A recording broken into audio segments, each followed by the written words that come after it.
Vamos con nuestros invitados esta mañana de viernes ya en mitad de enero. Doña Susana Burgos, buenos días. Buenos días, Javier, buenos días a todos. Don Lorenzo Dávila, buenos días. Buenos días, Javier. Don Gabriel Elorriaga, buenos días. Muy buenos días. Don José María Josep María Brunet, buen día. Como usted prefiera. Eso, buenos nosotros días. somos bilingües perfectos. Don Albert Rivera, otro bilingüe perfecto. Muy bien. Y además defensor del bilingüismo, lo cual le honra. Ayer me quitaron el pasaporte de la Cataluña Independiente por SMS. Me dijo, usted no se merece ser catalán. Ah, fe puñetas, que vivíamos allí, a fe puñetas. Ahora, bueno, ¿qué vamos a hacer? Bueno, según quien te lo diga, seguiremos siendo españoles. Se te ve muy triste y afectado, Estoy afectadísimo. No ha habido problemas para emitir activos a 5 años por el máximo previsto por el organismo dependiente de Economía. Bueno, la verdad es que efectivamente tenemos que empezar a acostumbrarnos los ciudadanos a estas subidas que vamos a experimentar durante 2011 de las materias primas. Yo creo que la inestabilidad que todavía permanece en los mercados financieros y las incertidumbres que están sobre todo en torno a Estados Unidos y su moneda estrella, que es en la que se pagan todas estas materias primas, van a reconducir como activo refugio hacia este tipo de activos. Y luego está todo el debate en torno a la necesidad de incrementar el fondo europeo, ¿no? Se oponen Merkel y Sarkozy, pero cuando Durão Barroso habla muy en serio de incrementar ese fondo de rescate es porque se necesita. ¿Y para quién se necesita? Pues para España. Entonces, a mí me preocupan más cosas que la gasolina, Loni. Albert Rivera. Bueno, ahora hablamos. Yo creo que en cualquier caso es buena noticia, como para muchos ciudadanos, que al ir a pedir un crédito te lo den, aunque sea al 4,75, que es lo que está pasando en realidad, es decir, o lo que no está pasando, que es que no hay crédito. Por tanto, digamos que estamos en la misma situación individual de un ciudadano que dice, bueno, me lo han dado, pero carísimo, ¿no? Bueno, yo creo que nos han dado cierto crédito corto, pero nos lo han dado, y eso es buena noticia, aunque pagándolo muy caro. Pero yo creo, como decía Lorenzo, que el problema viene de que se está produciendo una situación pues realmente peligrosa, que es una inflación con una crisis económica. Es decir, normalmente cuando hay una crisis se congela, se retrae la demanda y también los precios normalmente. Eso, con las materias primas por las nubes, hace que los españoles seamos más pobres, porque tendremos los precios, una inflación bastante alta, con los sueldos congelados, con las pensiones congeladas, con los funcionarios cobrando menos. En fin, yo creo que ese es el gran problema, porque normalmente en crisis lo que tiene de beneficio, entre comillas, es que por lo menos bajan los precios. Pero estamos viendo que los precios van a subir, o están subiendo un 2 y pico, un 3 como mínimo, y en materias primas muchísimo. Por tanto, la preocupación es ser más pobres y que esas materias primas están disparando pues lo que nos duele en nuestros bolsillos. De responsabilidad, pero también y sobre todo tal vez de realismo, porque supongo que habrían pinchado, igual que pincharon en septiembre. Me parece que la opinión pública, a pesar de que recibe estas malas noticias de los encarecimientos que subrayamos, pues es consciente de que hay que avanzar en el camino de las reformas y en esta de las pensiones, que de momento concentra el interés. Recuerdo una encuesta de un periódico en la que se decía que el 46% de los españoles quería una regresión de competencias de las autonomías al Estado central. El ministro Jáuregui entró a ese zarzal y explicó que era peligroso abrir un debate antiautonomista. Bueno, yo creo exactamente, es que lo has dicho muy bien, Javier, es decir, todo debate tiene elementos positivos, negativos o neutrales. Yo creo que con esta crisis todo es planteable. Cuando un país tiene que recortarle los salarios a sus funcionarios, congelar pensiones, reducir servicios sanitarios, todo es planteable. Cuando a uno le quitan lo más básico, que es su pensión o su sueldo, como estos mensajes que nos envían algunos telespectadores, dile que es intocable la reforma del Estatuto de Extremadura. Entonces, yo creo que evidentemente todo se puede hablar.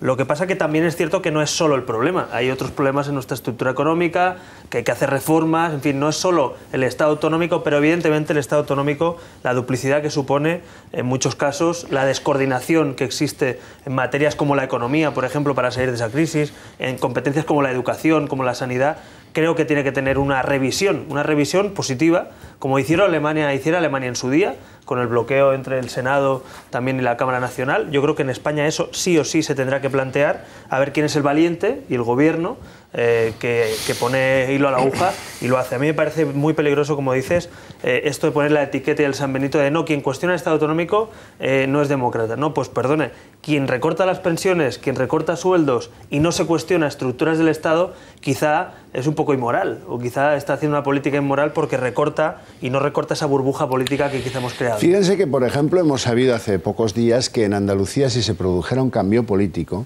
el que fuera, 25.000 empleados públicos tendrían que abandonar esas funciones públicas porque no están por oposición ocupándolas, sino que están ahí insertados a capón, bendecidos por el dedo benefactor de la política. Pero eso en todas las autonomías es parecido, es igual o peor, pero no mucho mejor, ¿no? Y hemos visto también cómo en Grecia de un plumazo se han cargado 6.000 municipios. Que las decisiones más inmediatas pues, se tomen más cerca de ellos. Ese no es el problema. Lo que tenemos que entender es que ese modelo, en principio, es siempre caro, siempre caro. En este momento hay informes muy recientes y muy interesantes, tanto de la OCDE como de algunas instituciones económicas europeas, que demuestran universalmente, no en España, universalmente, que a mayor descentralización, menor crecimiento económico. O sea, un modelo que puede tener muchas más competencias centralizadas. Pero federal sin ventajas. Federal sin ventajas. Es que un Estado federal es un Estado sin ventajas. El problema es que tenemos un Estado confederal. Recuerde aquel comilite suyo, Pascual Maragall, que se inventó el epíteto asimétrico. Bueno, pero eso... Confederalismo. No, pero yo estoy de acuerdo con esto último que decía Dávila. El problema en España, y también se entrevé en las declaraciones de Durán Lleida, es que aquí algunos han utilizado el Estado autonómico como un Kleenex, como un utensilio, para seguir teniendo más competencias, y ahora esos mismos piden autodeterminación, independencia. Es decir, para algunos esto del Estado autonómico era una etapa, para otros era el final, y para otros no lo veían. Y el problema es ese, como tú dices, que es una invento que nadie sabe lo que inventó. De cosa heterogénea, que unos creen que es para ser una nación, otros que para ser una región y pedir el agua, otros creen que es un modelo, otros nos creemos que es una especie de modelo pseudo-federal simétrico igual para todos, como decía Javier, y ese es el problema. Que el Estado no es Estados Unidos o Alemania un Estado federal, pero simétrico. Es que hemos hay competencia fiscal, pero hay una nación, y no, mira, todo es discutible. El problema, digo, para acabar, es que se cuestiona a través del Estado autonómico un continuo. La prueba es que tenemos, por ejemplo, Cataluña, la comunidad autónoma donde yo estoy, es la comunidad autónoma hoy, la región de Europa, la segunda, dicen, con más autogobierno, sin Estado propio. Y algunos siguen diciendo el discurso de la regresión, de la involución y del centralismo. Oiga, no van a tener nunca suficiente. Ese es el problema del Estado autonómico. Las peticiones cada vez más estrafalarias de la señora Roldán, como por ejemplo que como ella concurrirá en mayo a las elecciones, no la vayamos a juzgar en enero.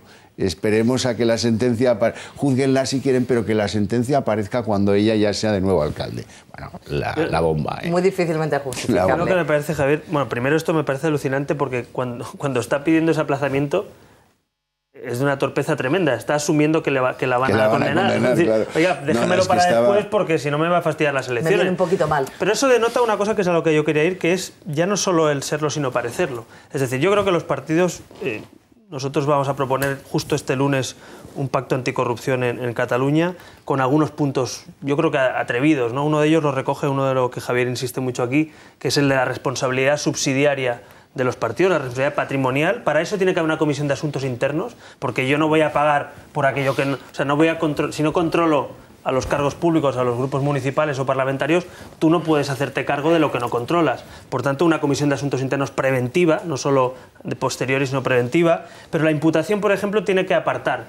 O sea, los partidos tenemos, ante una imputación, en un caso de corrupción política o de prevaricación de un cargo público, tenemos que apartar, aunque sea injusto, suspender temporalmente la militancia, apartar, y cuando se acabe el proceso, si está limpio, si no hay problema, pues se reinserta a la vida política, a la vida pública. Porque si no se hace eso, estás lanzando una sospecha sobre toda una lista electoral, sobre toda la política en general. Cuando a alguien le imputan por prevaricación, aunque no sea juicio y condena firme, estás salpicando a toda una presunción de una lista. Espero hoy, sinceramente, de Tomás Gómez que diga, me voy a personar en esa causa como perjudicado contra la señora Roldán.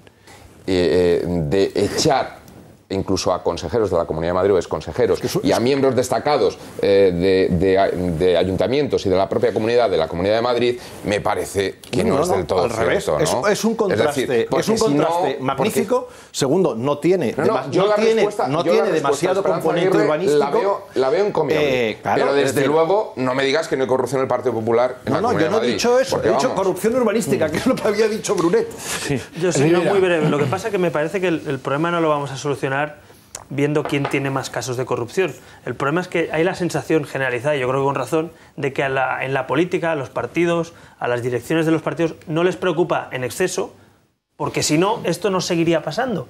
porque en otros casos donde ha preocupado otras cosas se han tomado medidas inmediatas. No se toman, se utiliza de forma partidista. Pero mis corruptos frente a tus corruptos. Vamos a ver, ¿de qué estamos hablando? El corrupto es corrupto. Exacto, la corrupción no es un problema del PSOE, del PP, de Ciudadanos o de no sé quién. La corrupción es un problema de España, de la confianza en la política y de sus instituciones. Las actitudes son completamente distintas, desde mi punto de vista. Pues yo completamente distintas. Discrepo sinceramente con toda... No, lo digo en serio. Es decir, no me parece que podamos decir, no, pero mis casos son menos corruptos o son más sanos. Pues no. ¿Cuál es tu respuesta ante los casos? Eso es lo que es distinto. Permítame que cambiemos de asunto.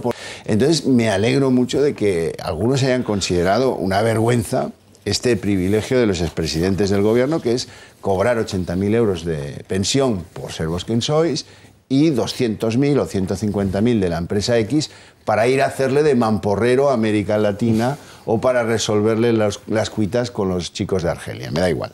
Rivera, lo de las pensiones. El Parlamento de Cataluña me imagino que debe abrir... El 15 de enero. 15.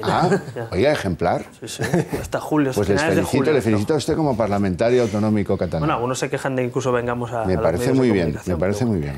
No, le digo por partes lo de las pensiones. Yo creo, ayer se alegaba, o leía hoy en algún periódico, que creo que en el Congreso se decía que, bueno, que estas pensiones, o sea, esta prerrogativa de cogerse a los 80% con 7 años o al 100% con 11, solo lo había hecho un 3% de los diputados. Es decir, que todos habían trabajado lo suficiente como para cotizar sin acogerse a eso. Pues entonces, si solo es un 3%, hay que suprimirlo. Es decir, hay que serlo y parecerlo, decíamos antes. Es un momento en que estás recortando sueldos, salarios, pensiones. No puedes tener tú el mismo privilegio alegando que solo se acoge un 3%. Lo quitas y ya está. Ya no hay ningún problema. ¿Quién tiene miedo a no cotizar los años suficientes? Pues aquellos que tienen miedo a no poder volver a trabajar fuera de la política. Pero la gente que tiene trabajo, que tiene una profesión, que tiene una empresa, que tiene un sector privado, no tenemos, lo digo yo también me incluyo, no tenemos miedo, todo lo contrario, estamos convencidos de que tendremos que cotizar como los demás. Por tanto, estoy a favor de que se suprima, porque si solo es para un 3% y encima genera esta polémica, fuera. Y segundo, lo de Aznar y González. Yo creo que los presidentes de un país tienen que estar al servicio de ese país, sobre todo si cobran 80.000 euros de pensión. Como mínimo renunciar, pero aparte yo prefiero que estén al servicio del país, porque a mí no me gusta ver un presidente que ha tomado una serie de decisiones en determinados casos, como Aznar o González, que ahora puedes pensar, o mucha gente puede pensar, si se ha ido a una empresa porque benefició a una empresa, o si va a seguir beneficiando a una empresa ahora. Las influencias políticas con el gobierno de turno... Aunque cobre más que 80.000. Lo digo porque es feo. Entonces, yo prefiero que cobren la pensión y que sirvan aunque para política internacional, euros, para solucionar problemas de carácter interno, para representar a España. O sea, yo prefiero tener a presidentes haciendo eso que no en un consejo de administración cobrando 150.000 euros. Y la agenda, y acabo, la agenda creo que sí que es de todos. Yo no le quiero quitar el derecho a nadie a que pueda trabajar. Faltaría más con la que está cayendo. Ahora, uno es presidente de gobierno porque quiere y se presenta con todas las consecuencias. Y cuando sale, tiene su pensión, que no está mal, 80.000 euros, tienen sus prerrogativas. Y acabo sí diciéndolo, que las autonomías no deben cometer el error que se está cometiendo de hacer lo mismo como si fueran pequeños estados. Modificando el despido barato. A partir de ahora, los números rojos coyunturales en las empresas no podrán ser causa de despido objetivo. Salgado dijo que las protestas no harían que el gobierno se echase atrás. Estoy de acuerdo con eso último que decía Brunet, es decir, yo creo que la reforma laboral por lo menos sería bueno porque mañana puede haber otro gobierno y evidentemente podrá mejorar, modificar o no esa reforma, pero yo creo que mucha gente no entendió la posición del PP en aquel momento y de otros partidos, y tampoco entendió en su día la de Convergencia salvando determinados, o PNV salvando determinados presupuestos. En fin, yo creo que hay posiciones que estoy de acuerdo que deberían ser de Estado, como este tema, y ponerse de acuerdo. Pero hay una cosa que preocupa de la actitud de Zapatero y de su gobierno, ¿no? Y lo decía ahora también Brunet, es esta visión de que dice, soy el más reformista, pero es el más reformista siempre pensando en los mercados, siempre pensando en esto qué efecto tendrá en la credibilidad de mis bonos, siempre con esa condición. Y creo que es esclavo de su propia política. Es decir, la política de no haber hecho nada le ha llevado a una política de que está tan mal que todo tiene que hacerlo de cara a los mercados. Yo no creo que Zapatero se haya dado un golpe en la cabeza y de golpe lo que decía que era malo hace 3 meses ahora es buenísimo y ahora es el más reformista y antes no. Hacía falta hace 2 o 3 años alguna serie de reformas, la reforma laboral, reformas fiscales, estos pactos también sobre las pensiones. Lo está haciendo ahora a golpe de lo que dirán los mercados y mirando cada día cómo evoluciona eso. Y yo creo que eso es malo porque nos pone el aliento encima de tomar decisiones siempre cortoplacistas y unas decisiones que creo que pueden en un momento dado perjudicar también a nuestro país en general, ¿no? Por tanto, yo en esta reforma laboral es muy raro, Brunete, que ahora vuelvan a abrir el pastel de la reforma cuando se supone que se aprobó hace muy poco. Entonces, ¿esto qué viene? ¿Para que no haya huelga? ¿Para que los mercados no se queden? Pero hay que desarrollarla y estamos tendrá una intención política como todo lo que hace un gobierno. Tiene cambiar? Sí que tiene intención política, seguir ahí. Pero tú mismo dices que te parece pertinente. Luego, a ver, no podemos argumentar a favor y en contra hace 6 meses. Cambiar una ley que la acabas de aprobar. Pero ahora que se hace, o sea, la crítica tú la haces en diferido. Lo que hacían hace 6 meses estaba mal. Bueno, pero lo que hacen ahora, y yo no me he referido tanto al gobierno como a los sindicatos. Déjame que analice la evolución de este gobierno. Sí, hombre, plenamente coherente con la actitud del ministro que se manifestaba contra la reforma y ahora la tiene que administrar. ¿Eso genera confianza? El que Zapatero venga sistemáticamente comprando a UGT, Comisiones Obreras y a la patronal COE también, no me olvido de ella, pero estábamos hablando de los sindicatos. ¿De verdad que esto genera confianza? ¿No genera preocupación?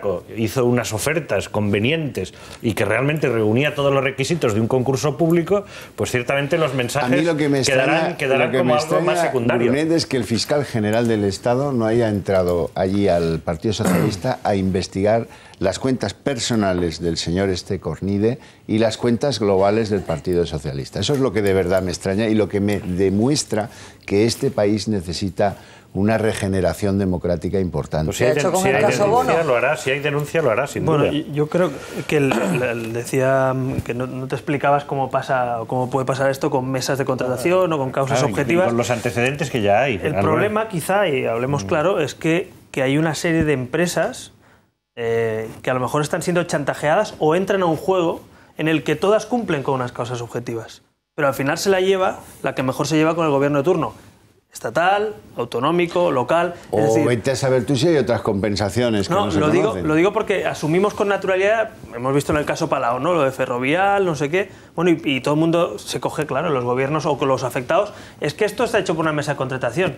Bueno, pues algo estará fallando cuando hay imputaciones, cuando hay luego delitos y realmente se ve que esas constructoras están entrando al juego y hay alguna vía para que se les dé arbitrariamente. Si no se les pudiera dar, no habría problema, como dice No tenemos Brunet. tiempo para más, tenemos que dejarlo ahí. Yo les espero el lunes a las 8 en punto de la mañana y también mañana a las 10 de la noche en Más se perdió en Cuba.